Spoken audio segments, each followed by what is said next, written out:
Kaleshwaram project అంటే కేవలం మూడు బెరాజులేనా? కాళేశ్వరం ప్రాజెక్ట్ అంటే కేవలం 3 బెరాజులే అని చెప్పి మీరు ఒక కాంగ్రెస్ కమిషన్ వేసిండ్రు.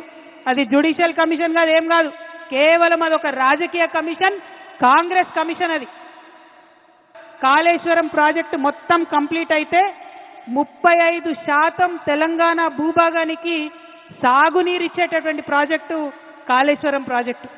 నేను ఇవాళ ఛాలెంజ్ చేస్తా ఉన్నా, కేసీఆర్ కాబట్టి, గట్టి గుండె కాబట్టి, ధైర్యం ఉంది కాబట్టి ఇటువంటి ప్రాజెక్ట్ని ఆయన ఆలోచన చేయగలిగిండు.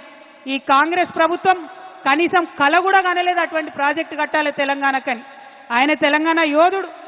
నా తెలంగాణ రైతు ఎన్నడూ కూడా మొగులకు ముఖం పెట్టి చూడొద్దు, వాన పడ్డా పడకపోయినా తెలంగాణ సస్యశ్యామలంగా ఉండాలని కట్టినటువంటి ప్రాజెక్టు కాళేశ్వరం ప్రాజెక్టు. మీ అందరికీ తెలుసు, ఆనాడు జలయజ్ఞం పేరుతో ధనయజ్ఞం చేస్తే మెగా కృష్ణారెడ్డి లాంటి వాళ్లకు 90% కాళేశ్వరం పనులు ఇచ్చిండ్రు. మనం తెలంగాణ తెచ్చుకున్న తర్వాత కంటిన్యూ చేసుకుంటూ పోయినాం, రీడిజైన్ చేసుకున్నాం ఆ ప్రాజెక్ట్ని. ఇవాళ నిర్మల్కి, నిజామాబాద్కి, కరీంనగర్కి, వరంగల్కి, మెదక్కి, నల్గొండకి, ఖమ్మంకి, ఇన్ని జిల్లాలలో లక్షల ఎకరాలకు నీళ్ళిచ్చే ప్రాజెక్టు కాళేశ్వరం ప్రాజెక్టు. ఇవాళ నేను ఛాలెంజ్ చేస్తా ఉన్నా ముఖ్యమంత్రి గారిని, మీ గురువు గారు చంద్రబాబు నాయుడు గారు 200 టీఎంసీ గోదావరి నీళ్లు ఎత్తుకపోతా ఉంటే బనకచెర్లకు నేను తీసుకుపోతా అని ఆయన బాజాప్తా కాలర్ ఎగ్రేసి చెప్తా ఉంటే ఎందుకు మీకు ధైర్యం వస్తలేదు లేఖ రాయడానికి? అపెక్స్ కౌన్సిల్ మీటింగ్ పెట్టమని మీరు ఎందుకు అడగలేకపోతా ఉన్నారు? అదేవిధంగా ఇంకొక మాట మనందరం ఆలోచించుకోవాలి. మనం ఒక చిన్న ఇల్లు కడితేనే అనేక ఇబ్బందులు అవుతాయి, ఏదో ఒక సమస్య వస్తుంది. ఇంత పెద్ద ప్రాజెక్టు కట్టి 40 లక్షల ఎకరాలకు నీళ్ళు ఇవ్వాలంటే చిన్న చిన్న సమస్యలు చాలా వస్తాయి. ఈ మేడిగడ్డ పిల్లర్ ఒకటి కుంగింది, ఇంకొక రెండిటికి పగుళ్ళు వచ్చినాయి. మరి రిపేర్ చేయొచ్చు కదా, రిపేర్ చేసి కేసీఆర్ గారు ఎట్లయితే 20 లక్షల ఎకరాలకు నీళ్ళు ఇచ్చిండ్రో ఇవ్వచ్చు కదా.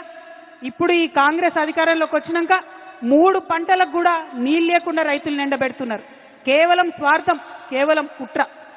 మరి ఇదే మెగా కృష్ణారెడ్డి గారు 21 పంప్ హౌజులు ఉంటే 20 పంప్ హౌజులు ఆయనే చేస్తాడు మెగా కృష్ణారెడ్డి. మెగా కృష్ణారెడ్డిని కమిషన్ ముందుకు పిలిచే ధైర్యం రేవంత్ రెడ్డి గారికి లేదు. చాలా సిగ్గుపడాల్సిన విషయం. ఇవాళ కాంగ్రెస్ ఉందంటే ప్రజల కోసం పనిచేస్తలేదు, కమిషన్ల కోసం, కాంట్రాక్టర్ల కోసం మాత్రమే పనిచేస్తున్నది.